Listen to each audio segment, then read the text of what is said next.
Well, we just wanted to do a little walkthrough of Kubota Garden natural area, which starts on the other side of this lawn.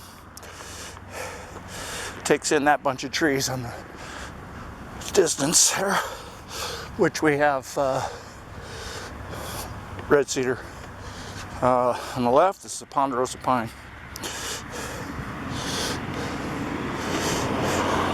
And then there's some big leaf maple, a lot of laurel. We're in the process of getting rid of the laurel, which is what this pile of brush is here. The chipper's coming next week, and we'll remove some of this understory, mid-story that's trashing the place. So this ponderosa pine had a 4 foot of needles piled up around it. There's a sign saying that trees are going to be cut down in here, like that one with the pink flag on it there, which is growing around the fence. And there's another one over here. It's got to go. So we've been making some piles, which will decay. We've been picking up trash, scrap metal, old garage door hinges, things like that. There's big Lombardy poplar here. It's probably about a, I don't know, what would you say, twin stem tree, about 130 feet tall. Probably about 6 feet in diameter. And then there's some other things growing into the fence. There was a burn barrel here. And then a tree fell on the chain link over there. So we've cleared the laurel from where it crushed the fence, and that can be repaired. And this is the area where we just thought we would open this up a bit. There's a beautiful old birch there, but unfortunately right in the foreground here is this hawthorn, and then half a dozen skinny hollies, and another hawthorn with a pink flag on it back there.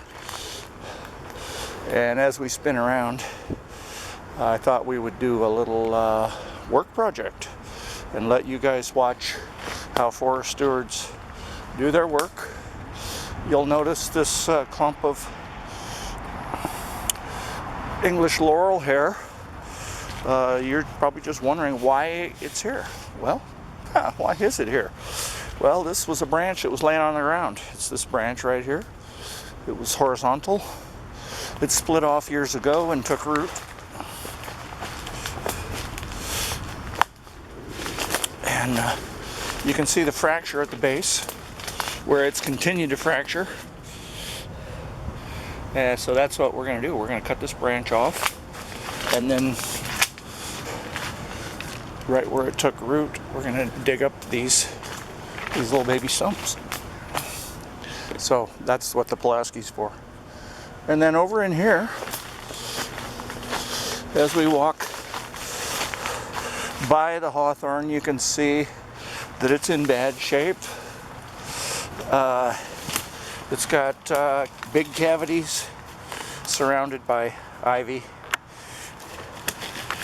The wood is rather punky. There's a couple stems that are missing right there. Let's give it a tap. Oh, nope, doesn't want to go. Okay. All right. And then there's like a little Portuguese laurel here, which is over a foot in diameter. 3 stems of that. And then out in here, let's try finishing our walkthrough so you can see what we did last week, which is up ahead. We've got these little seedlings here. We've been planting these things, stuff like this.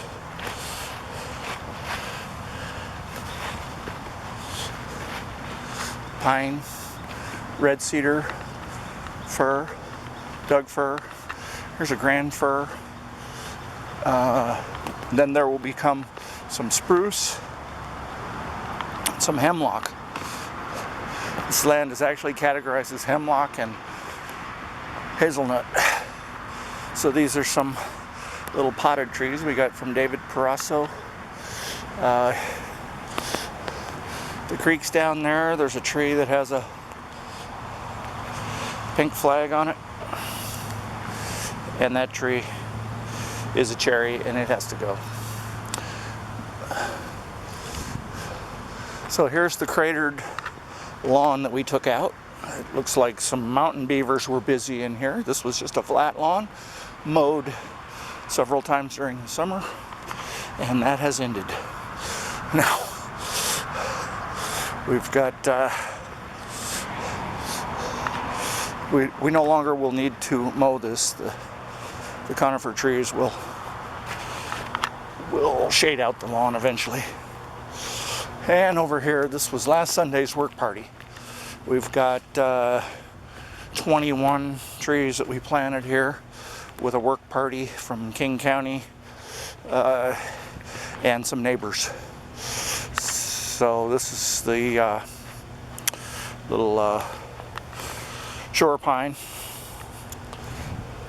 And then we also put a couple ferns in next to these things. You'll notice that there's a little baby fern next to this red cedar. We didn't have a whole lot of ferns with us this trip. But you can see as we get close to the creek, the crew did a fantastic job. Volunteers pouring their hearts out in the rain and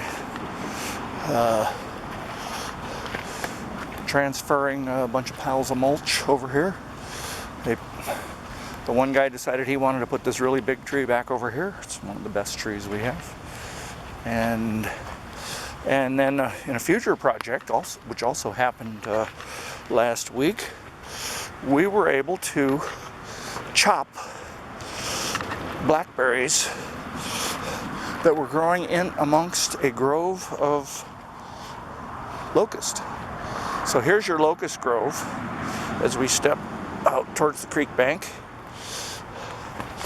And you can see that since 2007, when the house was taken out, these locust trees have become 3 inches in diameter. And then they came up right through the middle of a blackberry field. So what we did was we went and we chopped all these blackberries. And then we'll log out these interesting looking locusts that have wonderful thorns on them, and we'll plant hemlocks and firs and other things right in here. So that's the end of our walkthrough. Glad you were able to come with us, and welcome to Kubota Garden.